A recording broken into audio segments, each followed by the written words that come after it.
Afterwards, the scene gave place to one of simple mourning, as people came to pay their last personal tributes.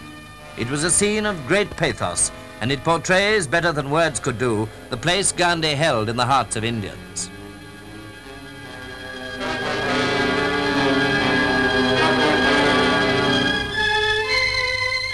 The final scene shows the collection of the ashes on the funeral pyre. This was the task of priests and close relatives of the Mahatma. It was the prelude to the casting of the ashes into the Jamna, the Ganges, and other holy rivers of India. Gandhi had made his last journey, but for his countless followers, Gandhi was immortal.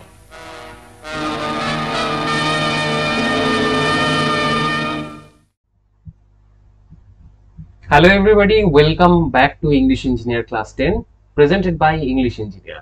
আমি রয় sir তোমাদেরকে এই তিনটে ক্লাসে তিনটে visuals দেখালাম। আর আমি আশা করছি তোমরা এই তিনটে ভিজুয়ালস দেখে বুঝতে পেরেছো যে যখন গান্ধীজি মারা গিয়েছিল তখন অ্যাকচুয়ালি পরিস্থিতিটা কি হয়েছিল। যদি বুঝে থাকো তাহলে আজকের লাস্ট ইউনিট অর্থাৎ ইউনিট 3 পড়ার জন্য তোমরা রেডি তো? আমি জানি তোমরা ready. So fasten your seat belt and let's get started. দেখো আমাদের ইউনিট 3 এর শুরুতেই কি বলছে? বলছে সাম ডেজ কিছুদিন পরে আফটার দ্য ফিউনারাল। ফিউনারাল মানে কি? এতক্ষণ ধরে আমরা পড়ে এসেছি এতগুলো ভিডিওতে। ফিউনারাল মানে শেষকৃত্য, মানে কি ওই যে ক্রিমেশন হচ্ছে বা ওই গান্ধীজির ডেড বডিকে পোড়ানো হচ্ছে সেটার কথা বলছে। বলছে যে গান্ধীজির শেষকৃত্যের কিছুদিন পরে স্পেশাল ট্রেন, একটা বিশেষ ট্রেন টু গান্ধীজি's ashes, ashes মানে কি? ছাই। টু আলাহাবাদ, আলাহাবাদে নিয়ে গেছে। The compartment was ডেকড with flowers. যে কম্পার্টমেন্টটা ছিল, কম্পার্টমেন্ট মানে কি? ট্রেনের কামরা।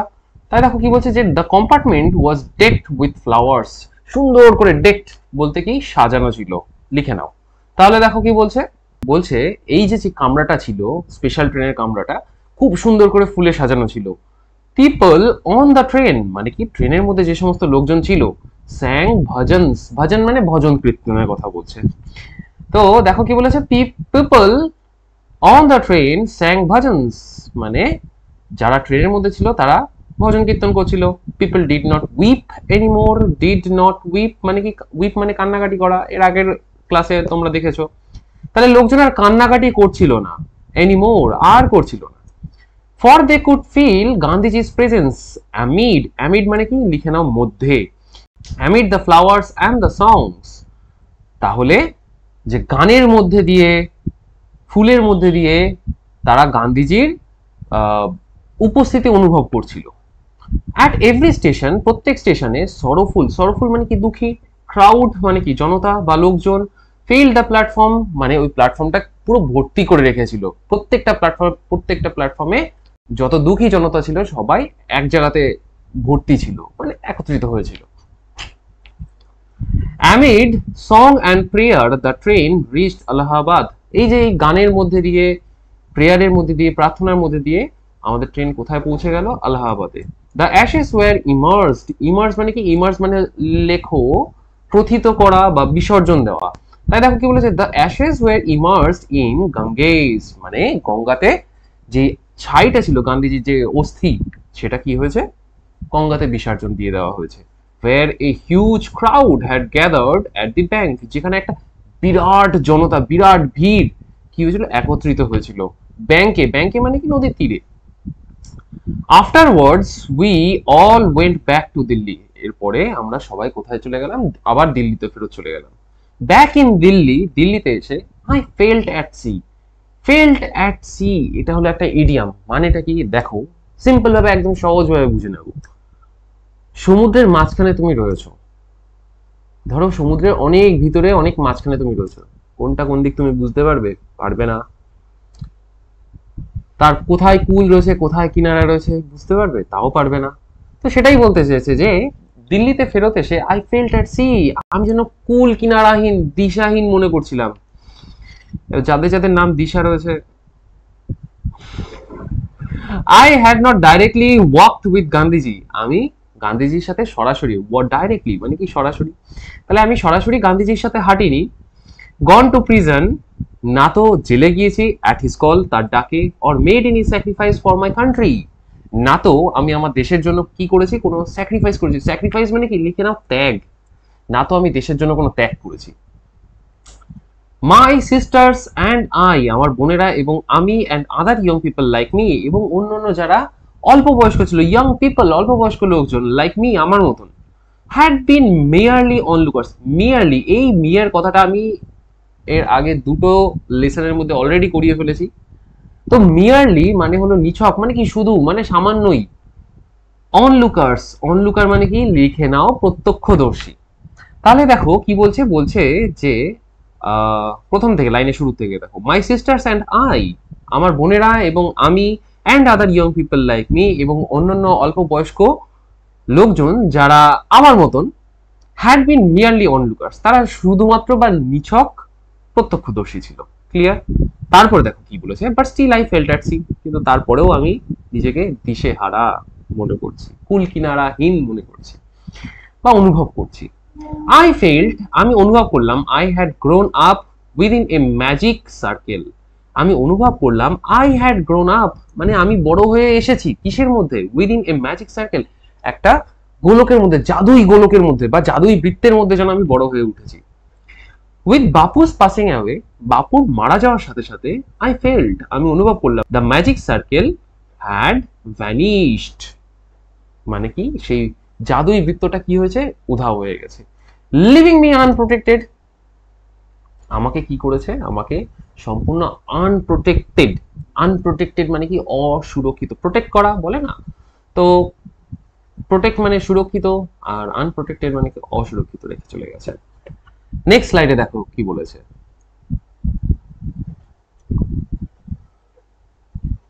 উইথ অ্যান এফোর্ট, এফোর্ট মানে কি, লিখে নাও প্রচেষ্টা, প্রচেষ্টা। উইথ অ্যান এফোর্ট, একটা প্রচেষ্টার সাথে, আই রোজড মাইসেলফ, মানে রোজ মানে কি, তুলে ধরা, আমি অনেক প্রচেষ্টার পরে নিজেকে কি করলাম, তুলে ধরলাম। আই আস্কড, আমি জিজ্ঞাসা করলাম, কাকে জিজ্ঞাসা করছে, নিজেকেই জিজ্ঞাসা করছে।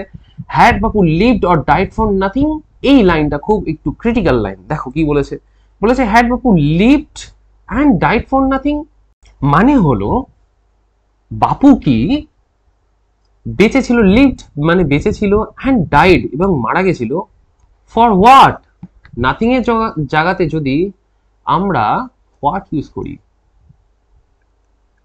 তাহলে দেখো কি আসছে, যে বাপু বেঁচে ছিল, বাপুর জীবন দশা এবং মৃত্যুটা কিসের জন্য, কিসের জন্য, ফর স্যাক্রিফাইস। তাহলে সেই কথাটাকেই আমরা উল্টো ভাবে বলেছে, had Bapu lived or died for nothing, বাপু কি কোনো কিছুর জন্যই জীবিত ছিল বা মারা গেল কি কোনো কিছুর জন্যই না, অবশ্যই কোনো কিছুর জন্য উত্তরটা হবে। How could I so easily lose courage, তাহলে আমি এত সহজে কি করে, কারেজ, কারেজ মানে লিখে দাও উৎসাহ, তাহলে এত সহজে আমি কি করে এই কারেজ মানে এই উৎসাহটা হারিয়ে ফেলছি। when he was no longer there, যখন সে আর নেই। my values were not so weak, মানে কি my value, value মানে কি, value মানে মূল্যবোধ, লিখে নাও মূল্যবোধ, তাহলে আমার মূল্যবোধ এতটা উইক, এই উইক মানে কিন্তু সপ্তাহ না, ওই উইকের বানান হয় WEEK, এটা মানে হলো সপ্তাহ, আর এই উইক মানে হলো দুর্বল। তাহলে দেখো কি বলেছে, বলছে my values were not so weak, মানে আমার মূল্যবোধ এতটাও দুর্বল না। Millions of people would have been ordinary folk but for Bapu, এই লাইনটাও একটা ক্রিটিক্যাল লাইন, একটু ঠান্ডা মাথায় বুঝো। দেখো কি বলেছে, যে millions of people would have been ordinary folk, ordinary মানে কি, অর্ডিনারি মানে হলো সাধারণ, আর ফোক, ফোক মানে কি, ফোক মানে হলো জনগণ। তাহলে দেখো কি বলেছে, যে মিলিয়ন্স অফ পিপল, লক্ষ লক্ষ, 1 মিলিয়ন মানে কি 10 লক্ষতে হয় 1 মিলিয়ন, তাহলে মিলিয়ন্স মানে কি অনেকগুলো লক্ষ রয়েছে। তো দেখো কি বলেছে, বলছে মিলিয়ন্স অফ পিপল, লক্ষ লক্ষ লোক, would have been ordinary folk মানে কি সাধারণ জনতা হয়েই থেকে যেত, বাট ফর বাপু, কিন্তু বাপুর জন্য নয়, মানে কি, কিন্তু বাপু যদি না থাকতো তাহলে লক্ষ লক্ষ লোক কি হয়ে যেত, সাধারণ জনতা হয়েই থেকে যেত। He brought them out of indifference, indifference মানে কি, লিখে নাও ঔদাসীন্য, আমার লেখার জায়গা নেই বলে আমি লিখতে পারছি না, তোমরা লিখে নাও। দেখো কি বলেছে, যে he brought them out of indifference, সে তাদেরকে তুলে এনেছিল কোথা থেকে, ঔদাসীন্য থেকে, and awakened them, awakened মানে কি জাগিয়ে তুলেছিল বা সচেতন করে তুলেছিল, তাহলে দেখো কি বলেছে, বলেছে যে awaken them to one another's suffering. Suffering মানে কি? সাফারিং মানে কষ্ট, দুঃখ, সেগুলোর কথা বলছে। তাহলে দেখো লাইনটার মানে কি বলছে, ঠান্ডা মাথায় বুঝো। সে তাদেরকে, ওই লক্ষ লক্ষ লোককে কোথা থেকে তুলেছিল? ঔদাসীন্য থেকে তুলে এনেছিল। তুলে এনে কি করেছিল? অ্যাওকেন, তাদেরকে সচেতন করে তুলেছিল কিসে? ওয়ান আনাদার সাফারিং, একে অন্যের কষ্টে। What if now Bapu is গন? কি হয়েছে তাতে যে বাপু এখন আর নেই? উই আর স্টিল দেয়ার, আমরা তো আছি। ইয়ং, স্ট্রং অ্যান্ড প্রাউড, এবং আমরা কি রয়েছি? ইয়ং মানে কি একদম তরুণ, স্ট্রং শক্তিশালী, অ্যান্ড প্রাউড মানে কি গর্বিত। টু বিয়ার, বিয়ার মানে কি? গরমকালের বিয়ার না, এই বিয়ার মানে হলো, আচ্ছা, এই বিয়ার মানে কি? বিয়ার মানে বহন করা, লিখে নাও, বিয়ার মানে বহন করা।